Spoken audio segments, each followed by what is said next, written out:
حاجی او فرښته. محترمو دوستانو، د زړو وختونو خبره ده، په عراق کې یو سړي د حج اراده وکړه. د کوم لپاره چې هغه شپه ورځ مهنت او مزدوري وکړه او یو څو پیسې جمع کړې.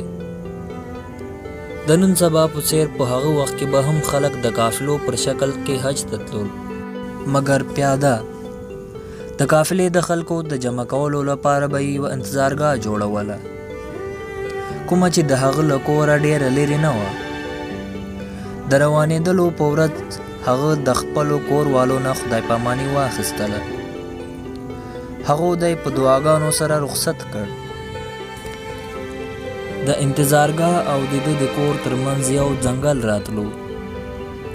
تر ځنګل لږ مخته بې له پامه له یو کور نه د یوې ښځې او د هغې د ماشومانو د ژړا غږ راغی. د هغو په غږ کې دومره درد و چې هغه بې اختیاره شو. کور ته ورنږدې شو او هغوی ته یې غوږ ونیو. د هغو ماشومانو مور په ژړا ژړا کې خپلو ماشومانو ته ویل چې زامنو، نن له ما سره ستاسو خوراک لپاره هیڅ نشته. کوم ته چې پرون ما اخیستن و هغه ختم شو. او ماشومانو د لوږې او تندې په عالم کې مسلسل چغې وهلې. یو طرف ته د قافلې والو د هغه سړي انتظار کاوه او بل طرف ته یوه وږې کورنۍ د غیبي مرستې په انتظار وه.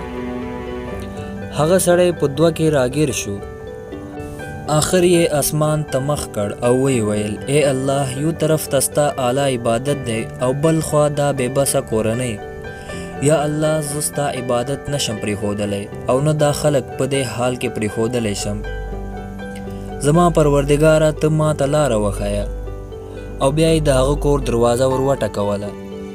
ښځې دروازه خلاصه کړه. سړي ورته وویل چې زه نه پوهېږم تاسو څوک یاست. ستاسو د ژړا غږ مې واورېد او را وګرځېدلم. دا واخله، له ما سره یو څو روپۍ او د خوراک سامان دی.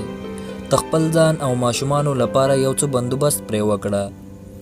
هغې ښځې خپل احساسات نشو کابو کولی او ویې ویل: څو ورځې مخته مې خاوند وفات شو. ډېره مننه چې تا پر موږ غریبانو دومره رحم وکړ.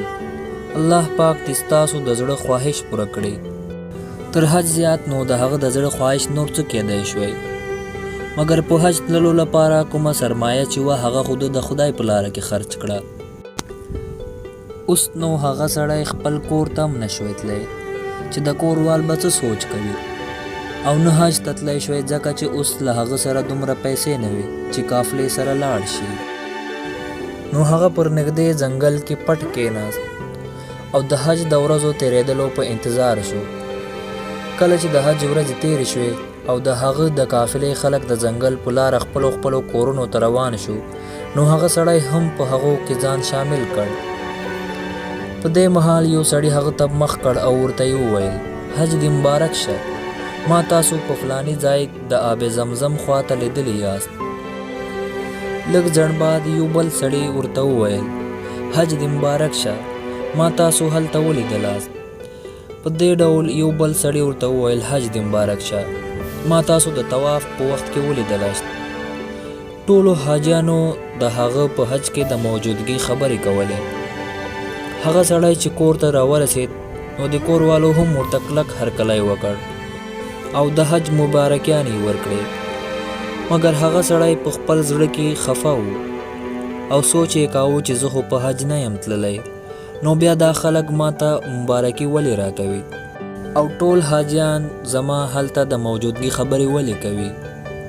دا خو ظاهره ده چې له حج نه واپسي باندې به کوم حاجي درواغ ونه وایي، مګر دا څه ماجره کېدای شي.